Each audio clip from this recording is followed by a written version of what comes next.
Mini fan na may aircon sa loob. Wow! Ang nagwagi.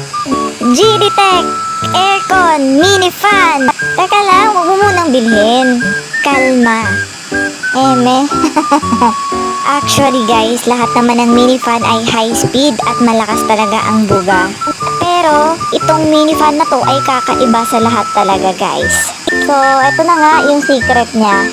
Ituturo ko na nga sa'yo kung paano siya gamitin. Alam nyo ba guys na magagamit nyo to sa summer? Dahil may cooling effect na siya guys. So, pag nakikita mo nagmo-moist na siya guys, yun na yun, nag-activate na yung aircon cooling effect niya guys. Ayan, nakaharap na sa atin yung mini fan.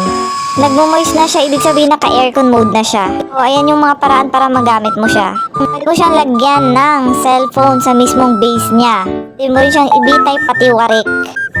Pag nakatali siya sa lanyard niya. O, diba? Tibay. At pwede mo siyang ilagay sa mismong base niya. So, comment for more demo. Char!